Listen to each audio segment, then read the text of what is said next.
వైకుంఠ ఏకాదశి పర్వదినం పురస్కరించుకుని తిరుమల శ్రీవారి ఆలయంలో వైకుంఠ ద్వారాలు తెరుచుకున్నాయి. స్వామివారికి నిర్వహించే ప్రాతకాల ఆరాధనలు పూర్తయిన తర్వాత అర్ధరాత్రి 12:05 వైకుంఠ ద్వార దర్శనాలను ప్రారంభించింది టీటీడీ. అత్యంత ప్రముఖులు, ఆ తర్వాత మంత్రులు, ఎమ్మెల్యేలు, ఎమ్మెల్సీలు, ధర్మకర్తల మండలి సభ్యులు దర్శనం చేసుకునేలా ఏర్పాట్లు చేశారు. ఉదయం 5 నుంచి 6 గంటల వరకు శ్రీవాణి ద్వారా టోకెన్లు పొందిన భక్తులను దర్శనానికి అనుమతించారు.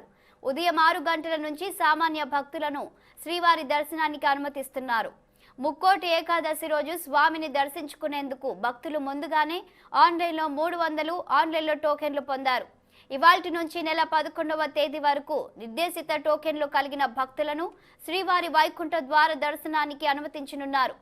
వైకుంఠ ఏకాదశి సందర్భంగా స్వామివారిని ఉదయం నైవేద్య విరామ సమయంలో ఆంధ్రప్రదేశ్ మంత్రులు పెద్దిరెడ్డి రామచంద్రారెడ్డి, నారాయణ స్వామి, నాగార్జున, అమర్నాథ్ రెడ్డి, అంబటి రాంబాబు, చరణ్ ఉషాశ్రీ, గుమ్మనూరు జయరాం, డిప్యూటీ స్పీకర్ వీరభద్రస్వామి, ప్రభుత్వ విప్ శ్రీకాంత్ రెడ్డి, ఎంపీఆర్ కృష్ణయ్య, ఆంధ్రప్రదేశ్ మాజీ మంత్రి ఎల్లంపల్లి శ్రీనివాసులు, టీడీపీ మాజీ మంత్రి చినరాజప్ప కుటుంబ సమేతంగా వేరువేరుగా స్వామివారిని దర్శించుకున్నారు.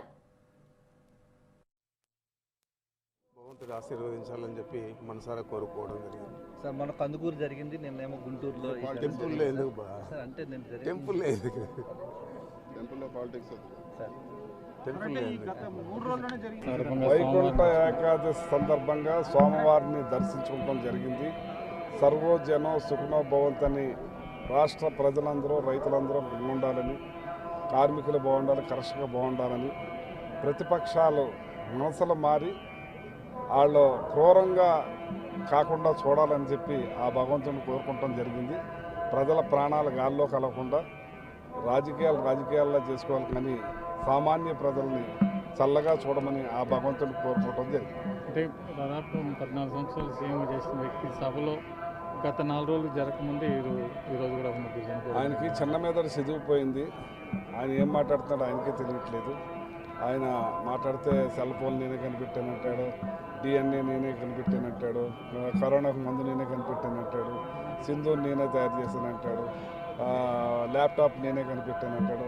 ఆయన ఏం మాట్లాడుతున్నాడో ఆయనకి తెలియట్లేదు. చేత ఆ మనస్సును మార్చి ప్రజలకు ప్రాణ నష్టం లేకుండా చూడాలని మనస్ఫూర్తిగా దేవుడిని కోరుకుంటున్నాను. అదేవిధంగా 2750 రూపాయలు ఎన్నికల ముందు ముఖ్యమంత్రి గారు ఏదైతే చెప్పారో నేను 3000 రూపాయలు పెంచుకుంటూ వెళ్తా అని చెప్పని విడతల వారీగా దాన్ని 2750 రూపాయలు చేసి అవాతాతలకి ఒక మనవాళ్ళలాగా, అదేవిధంగా అందరికీ కూడా తోడుగా ఉండే విధంగా ఈ యొక్క పెన్షన్ కానుక అనేది ఒక ప్రతి ఒక్కళ్ళు కూడా మేము వెళ్ళి గడపకి వెళ్ళి డబ్బులు ఇస్తుంటే వారి యొక్క ఆనందం చూస్తుంటే చాలా సంతోషంగా ఉంది. అటువంటి నాయకుడి దగ్గర పనిచేయడం కూడా మాకు ఆనందంగా ఉంది. మీకు తెలియపరచు సార్, కందుకూరు ఘటన తర్వాత నిన్న గుంటూరు ఘటనలో 3 చనిపోయినారు.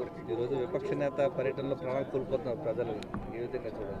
అంటే ఈ యొక్క పబ్లిసిటీ పిచ్చితో అంటే ఇక్కడ మాట్లాడడం కూడా కష్టంగా ఉంది, కానీ ఈ పబ్లిసిటీ పిచ్చితో చంద్రబాబు నాయుడు ఆ రోజు సుమారు 30 మందిని పొట్టన పెట్టుకున్నాడు పుష్కరాల వంకతో. ఓన్లీ పబ్లిసిటీ పిచ్చే.